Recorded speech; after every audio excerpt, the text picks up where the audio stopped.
My last video was supposed to be about purpose and a whole bunch of other things. I just went directly into purpose and I forgot about the other things. So I'm going to take those other things and put it in this video, which is supposed to be about not falling in love too quickly.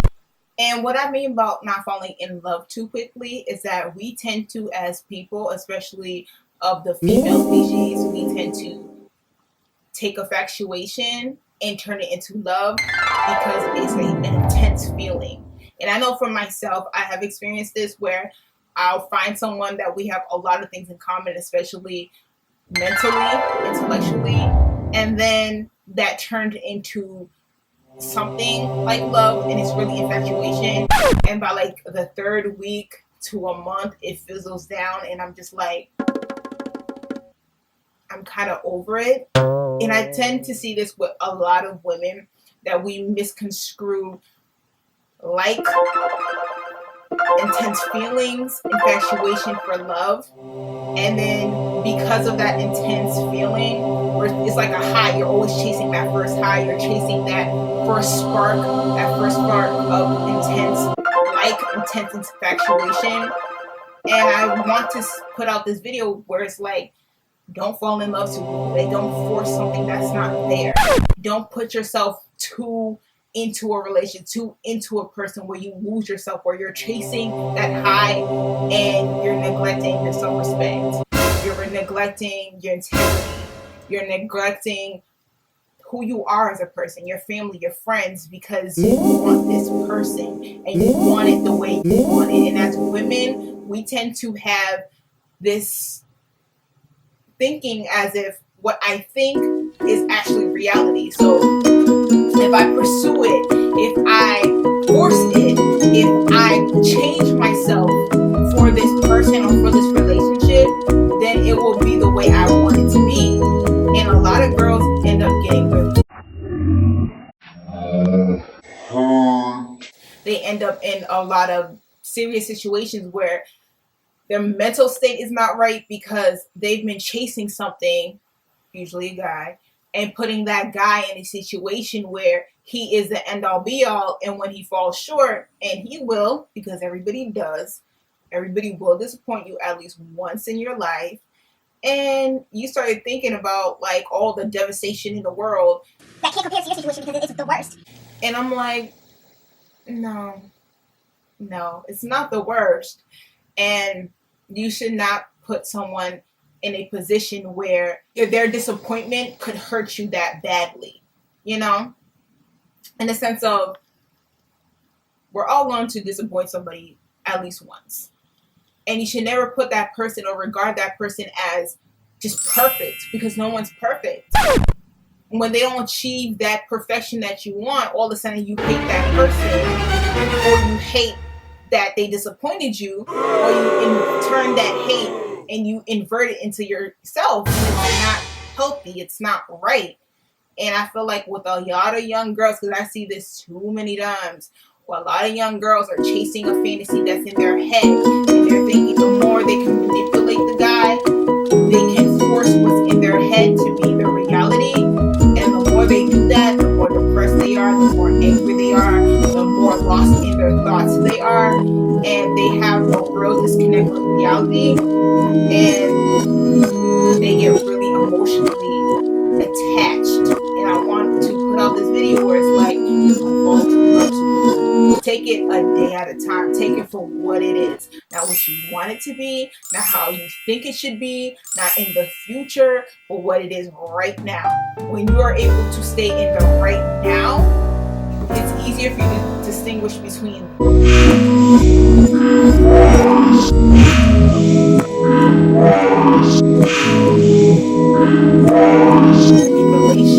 disappointment. You start to see, people's flaws. People aren't perfect. There are flaws and whatnot. You are able to see that. When you're in your mind and not the reality of what's going on right now in your face, you tend to, like I said, get lost in your thoughts and think that because it's in your thought, you could push it out into reality, and that's not true. You can't change a person. They are who they are. You can influence that change, but you cannot make that change if they don't want to. And that's how a lot of girls end up getting abused. A lot of girls end up getting manipulated. A lot of girls end up, like I said, their mental state ends up shaky because they put so much pressure and so much validation and expectations on someone's shoulders that they cannot fulfill. So, like I said, let it be for what it is. It may turn into a marriage or it just may turn into a 5-minute conversation. Just let it be. Stay in the moment, stay for what it is, and keep your focus on yourself. Try to better yourself. Try to achieve what you want to achieve. Not being the girlfriend, not being the fiance, not being the wife. Just be in the moment. Be in the moment. Do not fall too fast for somebody. Get to know that person more than their name and their favorite food and their favorite color. Know them in and out. Know their personality, their character traits, their flaws, their beliefs, that deep stuff. Get to know that. So that was my little video about that. Moving on to the other stuff that I forgot. So I was watching a video and it made me think about Black people's situation and non-Blacks, specifically white situation when it comes to wealth. And it says the average white home has 17 times more than the average Black home. And it says the median wealth in the bank account of a Black woman, a typical Black woman, is $5. I don't know about you, but if you lose your job and you only got $5 in the bank account, you're totally and completely screwed. And that made me think that what is our spending habits? And when it comes to rich Black folks, their whole thing is getting money and then squandering that money, flossing that money, stunting with that money. And then that's what many Black people want to achieve, to have that money. While other people, when they have money, they invest it into other things, other businesses, or resources, land, natural resources. So it's not just, I got $1 million in my bank account. It's like, I got $1 million in my bank account and I own acres of land, so I can farm off that land. There may be oil underneath that land. There may be precious metals underneath that land. I'm good. Whatever I do with this land, I'm good.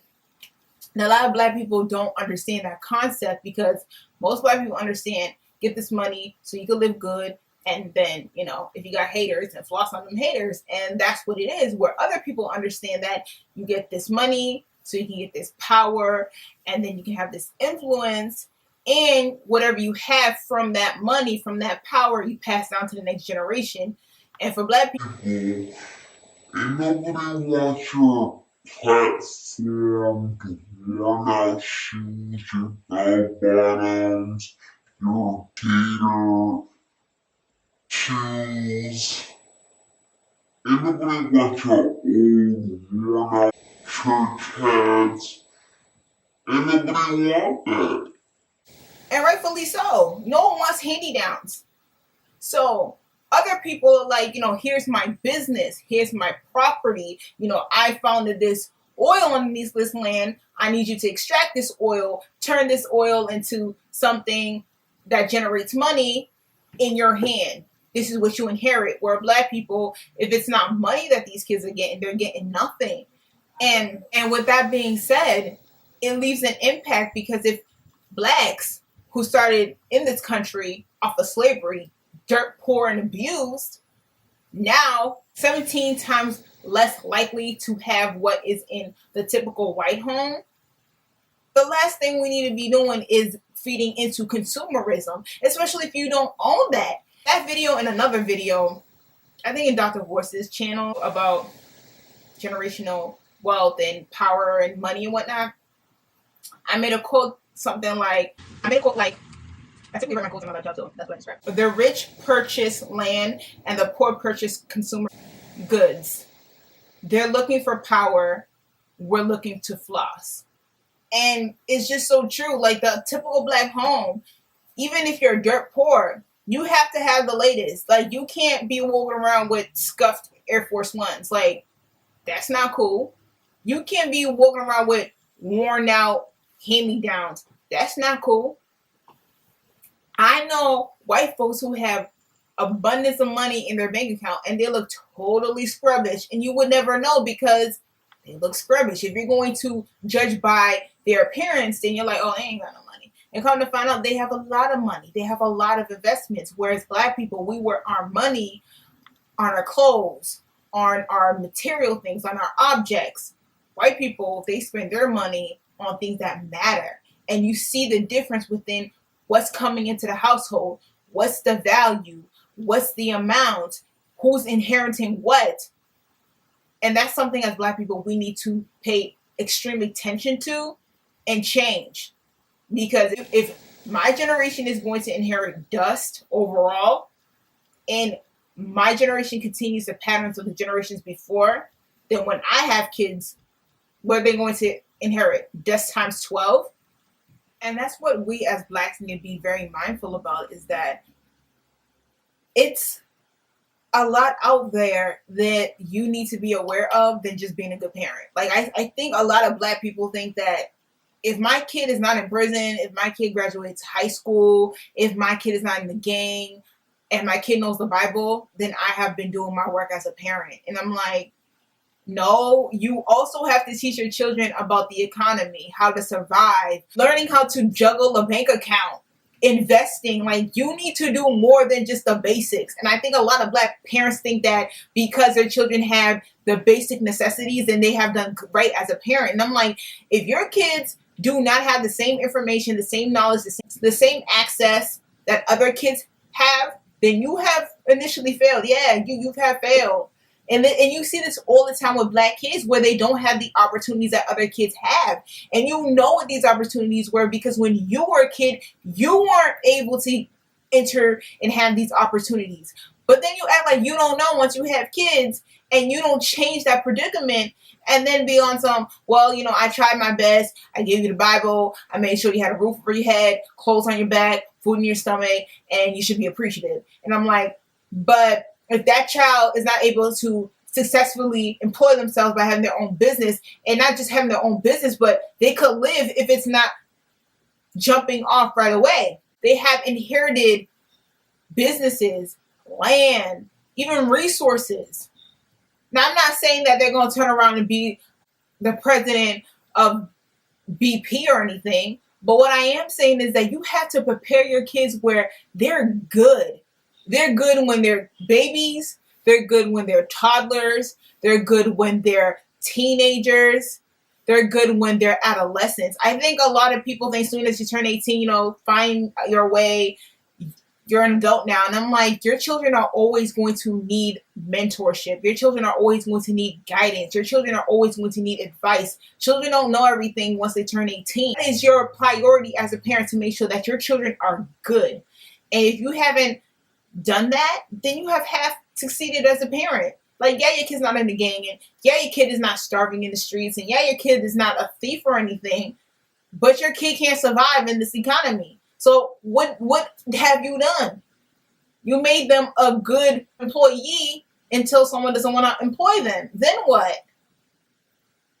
So these are some of the things that black people need to think about, especially black people, black children in my generation, that when you are at age and you are able to have children, not because you developed, but for the fact that you have the resources and you have the connections and you have the ability and you have the money, turn that money into something viable like farming, agriculture, you know, then you could say, I'm ready to have kids and I'm ready to take that on, that responsibility. But until then, don't. Like, I'm the first person to be like, don't have no kids that you can't take care of.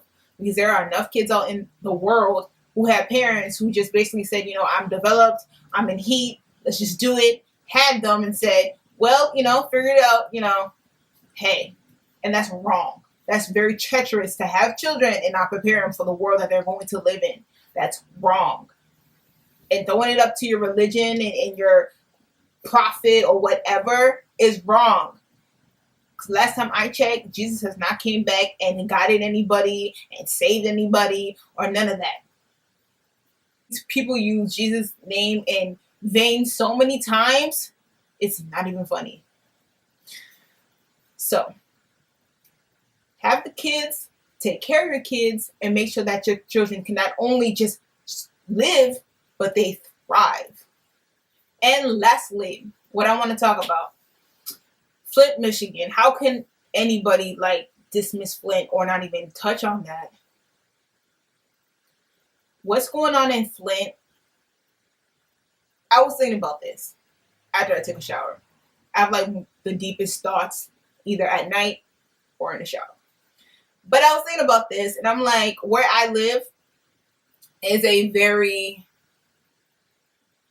I guess you could say, it's the city, but you have to have big pockets to live here. I don't have big pockets, but you have to have big pockets to live here. And I'm like, what happened in Flint couldn't happen here. Now, the water that comes here, it comes from the Charles River, I believe. And that water basically supplies all of Massachusetts. So if you were to poison a section in Massachusetts, you'd essentially be poisoning all residents, because I'm pretty sure, if not, I'll just add the information in the video, that all the water from Massachusetts comes from the Charles River and that supplies everyone.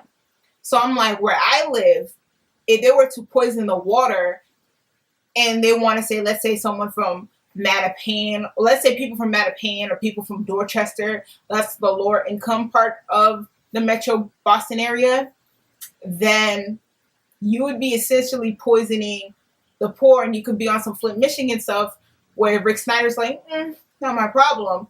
But essentially you'd be poisoning the money.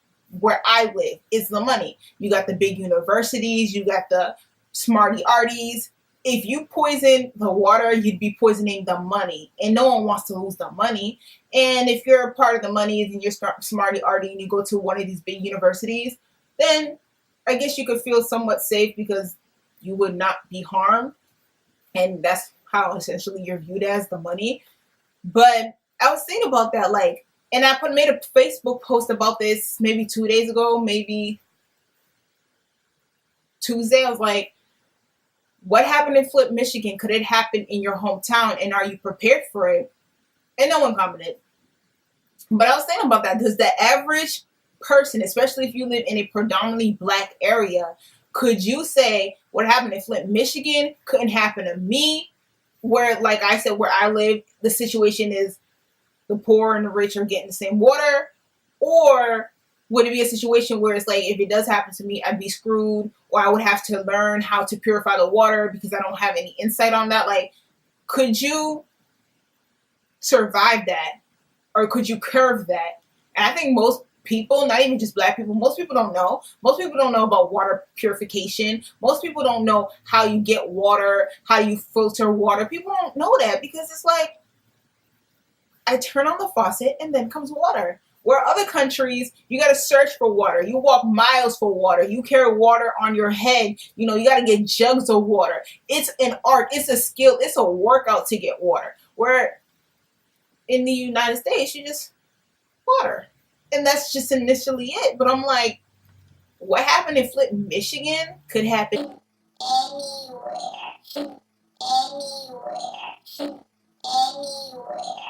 And yes, even where I live, where the money is, it could happen anywhere. And if it does happen, could you, like I said, survive it or curve it?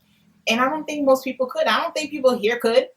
I mean, people here is like, man, that's messed up. Where do we send money? And then it's like, thank God we live in Massachusetts, like that can happen here. And I'm like, yes, it can.